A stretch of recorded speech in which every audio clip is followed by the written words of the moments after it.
आपण पाहत आहोत SN न्यूज मराठी. लाईक करा, शेअर करा, सबस्क्राईब करा व रहा आमच्या सोबत अपडेट. आजचा दिवस आनंदाने जगा. सगळ्या आपल्या जबाबदाऱ्या आहेत, सगळं आपण करतो, पण त्यातूनही स्वतःसाठी वेळ काढणं फार महत्वाचं. कारण आयुष्य एकदा वातावरणाचं मनापासूनच स्वागत करतोय. पुण्यश्लोक राजमाता अहिल्यादेवी होळकर यांच्या त्रिशताब्दी जयंतीनिमित्त आयोजित सांगोला महोत्सव महिलांसाठी उद्योग व्यवसाय मार्गदर्शन मेळावा आणि या मार्गदर्शन मेळाव्याला संबोधित करण्यात. शुभ स्वागतम. लाडक्या बहिणीच्या राखीचा पक्का धागा, सोलापूर जिल्ह्याच्या विकासाचा शिरदार, जनमानसाचा आवाज, सन्माननीय पालक उपस्थित असलेले सर्वच प्रमुख मान्यवर, पक्षाचे पदाधिकारी, त्याचबरोबर सर्व पंचायत समिती सदस्य, जिल्हा परिषद सदस्य, नगरसेवक, पंचायत समितीच्या सभापती मॅडम. 10 लाख, 10 लाख, 8 लाख इतका आहे. सगळं आहे. बचत गटामध्ये काम करणाऱ्या महिलांची किंवा आमच्या ग्रामीण भागात काम करणाऱ्या महिलांची संख्या ही खूप मोठी आहे. उत्पादन स्वतः करतात, पण त्यांना बाजारपेठ मिळत नाही. आता कल्याणीताईंनी तुम्ही येण्यापूर्वी मार्गदर्शन केलंय, परंतु भाऊ आमची एकच मागणी आहे. तुम्ही देणार आहात याची खात्री आहे म्हणून मागणी आहे की आमच्या या ठिकाणी सांगोल्यामध्ये 4 एकर जागा आहे. जिल्हा परिषदेची जागा आहे 4 एकर. जिल्हा परिषदला आता सभापती म्हणून बाळासाहेब काटकर आहेत. तिथं जिल्हा परिषदला 4 एकर जागा आहे आणि या जागेमध्ये पूर्वी एक छोटं विक्री केंद्र होतं. आपली जी संकल्पना आहे भाऊ, त्यामध्ये एका मॉलसाठी 5 कोटी रुपये द्यावं ही विनंती भाऊ तुम्हाला सगळ्यांच्या वतीने करतो.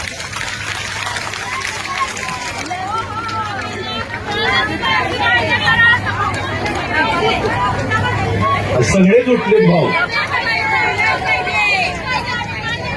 दिलंच पाहिजे असा आवाज होतोय. आता काय करू नका. 2च मागण्या. हे 5 कोटी रुपयाचे सांगोल्यासाठी आणि कोळ्यासाठी 1 कोटी रुपये. मी मागितलं होतं, तुम्ही म्हणला बघू म्हणला होता, म्हणजे आम्ही गृहित झालं देतो म्हणून. तर या 2च मागण्या बाकीच्या गटांनंतर घ्यायचं आहे आपल्याला भाऊंकडनं. मी जास्त न बोलता, भाऊ आमच्या महिला कष्टाळू आहेत. सकाळपासून आपल्या प्रतीक्षेत होत्या. तुम्ही आलात. आम्हाला भाऊ बाकी काहीच नको, फक्त तुमचा आशीर्वाद राहू द्या हीच भावना व्यक्त करतो आणि थांबतो. जय हिंद, जय महाराष्ट्र. शताब्दी जयंतीच्या निमित्तानं महिलांसाठी उद्योग व्यवसाय मार्गदर्शन मेळावा आणि या मेळाव्याच्या निमित्तानं आपल्या सगळ्यांसोबत उपस्थित असलेले सांगोल्याचे माजी आमदार सन्माननीय दीपक आबा, सोलापूर जिल्हा परिषदेचे शिक्षण सभापती सन्माननीय चेतनसिंह केदार, आदरणीय कल्याणीताई गाडगे,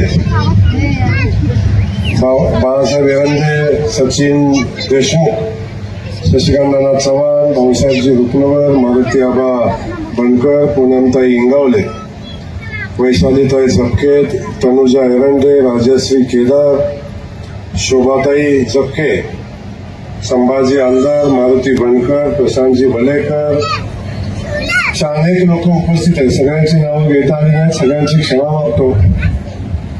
त्यासोबत समोर उपस्थित असलेल्या माझ्या सगळ्या लाडक्या बहिणी, सगळ्यांचं या ठिकाणी मनापासून स्वागत. एवढ्या प्रचंड उन्हामध्ये एवढ्या मोठ्या संख्येनं आपण उपस्थित आहात. आपलं पुन्हा एकदा मनापासून या ठिकाणी कौतुक.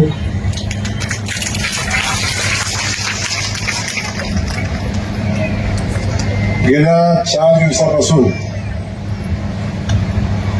महिलांसाठी उद्योग व्यवसाय मार्गदर्शक मेळावा या ठिकाणी होतोय. आपल्या सगळ्यांचे सहकारी सन्माननीय ॲडव्होकेट सचिन जी देशमुख आणि कॅप्टेक उद्योग समूहाच्या वतीनं महिलांसाठी एक नवं व्यासपीठ उभं करून देण्याचं काम या महोत्सवाच्या निमित्तानं होतंय. आज आपण पाहतो की अनेक स्टॉल या ठिकाणी लागलेले आहेत आणि व्यवसायाचं मार्गदर्शन होतंय. त्याच सोबत जवळजवळ 354 महिलांचा 354 महिला पुरुषांना नोकरी देण्याचं काम या उद्योग मेळाव्यातनं झालंय, याचंही मनापासून या ठिकाणी अभिनंदन, कौतुक आहे. संयोजकांचं या ठिकाणी मनापासून कौतुक केलं पाहिजे की आपल्या देशामध्ये त्या लोकशाही व्यवस्थेमध्ये 50% आमच्या महिला आहेत आणि या महिलांना स्वतःच्या पायावर उभं केलं पाहिजे.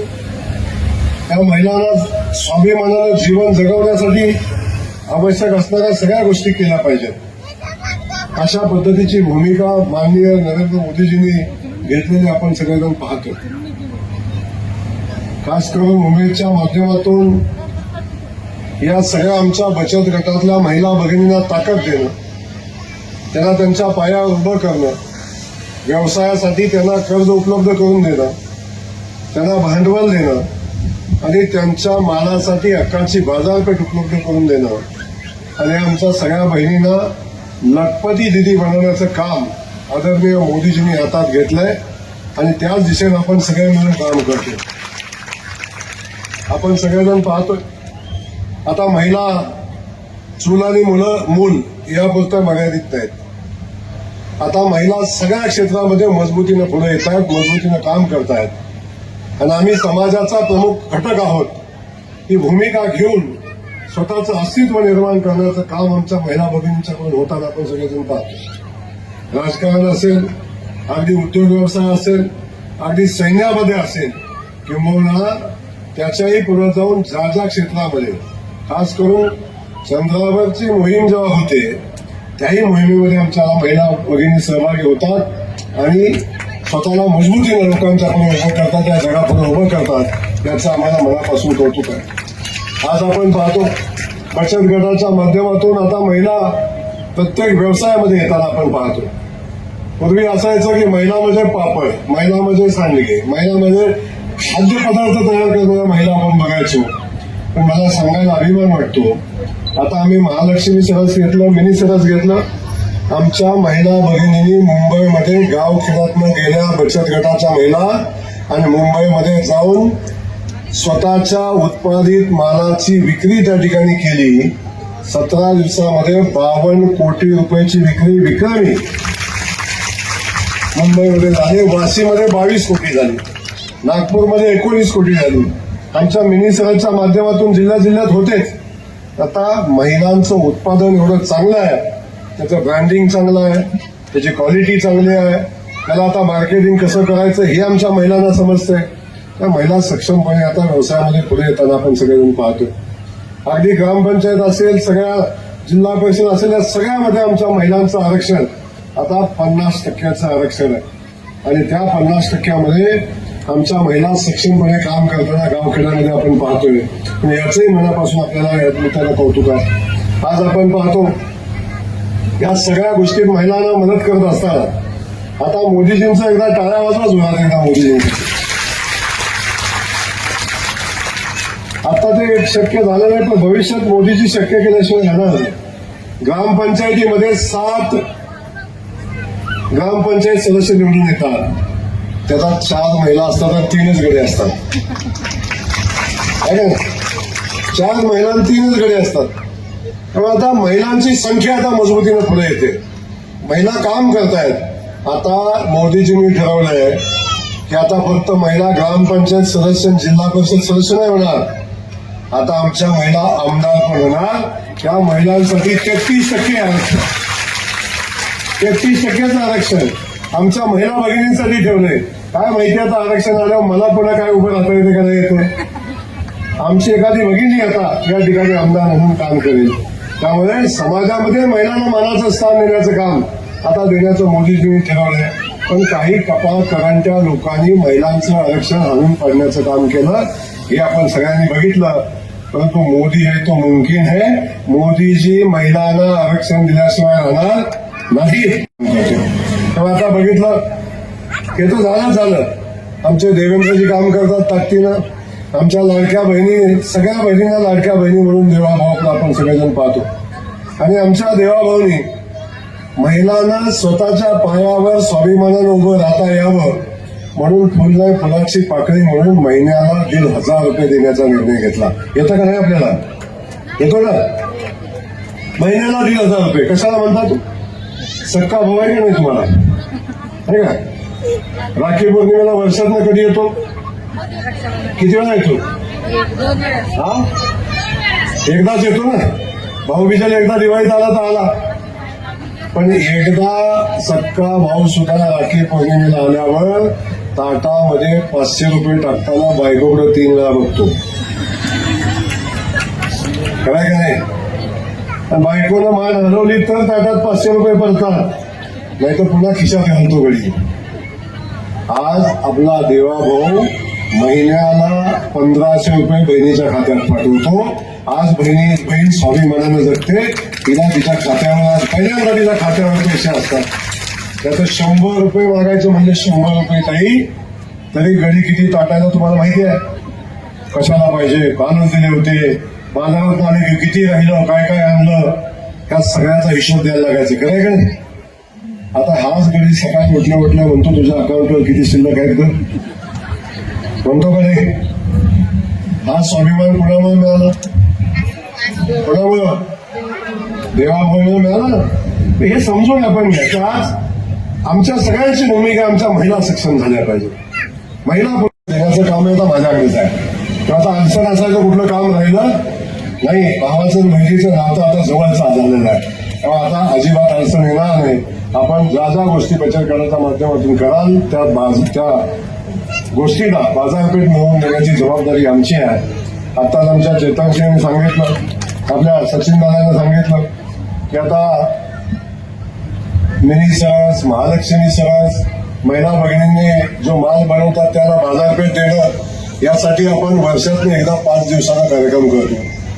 पण आता आम्ही ठरवलंय की जिल्ह्याच्या ठिकाणी आमच्या महिलांना स्वतःच्या हक्काचा स्टॉल 12ही महिने मिळाला पाहिजे. आता फक्त सरस मोठ्या मर्यादित नाही. उमेद मॉल ही संकल्पना आपण आणली. पहिला मॉल आपण सोलापूरमध्ये बांधतोय आणि किमान 200 बचत गटांना त्या ठिकाणी 12ही महिने त्यांच्या मालाला विक्री करण्यासाठी बाजारपेठ मिळेल अशा पद्धतीचं काम आपण हातामध्ये घेतलंय. आता पहिल्यांदा लेवलला आपण जिल्ह्याला एवढ्या सगळ्या बहिणींना भावाकडं 5 कोटी रुपयाचा मॉल मागितलाय. खरं आहे ना? उभा राहून मागितलाय. मला वाटतं सचिन दादा तयारी करून घेतलेली असते.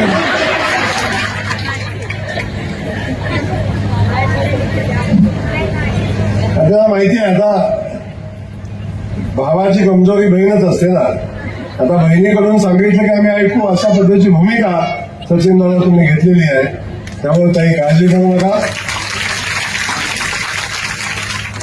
तुमच्या जिल्हा परिषदेची जागा आहे तिथं आमच्या महिलांसाठी त्यांच्या मालकीचा, त्यांच्या हक्काचा आपण मॉल उभा करू आणि त्यासाठी जे लागेल ते पैसे आपण घेऊ. काळजी करू नका. दुसरं सांगितलं कुठं कोळ्यामध्ये सभा झाली. सचिन दादा मी बोललो नव्हतो ते पण माझ्या तोंडात घालायचा प्रयत्न करतोय. पण आता ठीक आहे, हरकत नाही. पण मागताना तुम्ही आमच्या महिला भगिनींसाठीच मागितलंय, त्यामुळे काळजी करू नका. 1-1 कोटी देणं का एका गावाला शक्य होणार नाही, पण किमान आमच्या त्या गावातल्या बचत गटाच्या सगळ्या महिलांना बसण्या उठण्यासाठी स्वतःची इमारत असली पाहिजे. त्या कोळ्यामध्ये आपण ती बांधून देऊ. त्याबद्दल आपण चिंता करणारा ती आपण करू. भविष्यामध्ये माझं म्हणणं आहे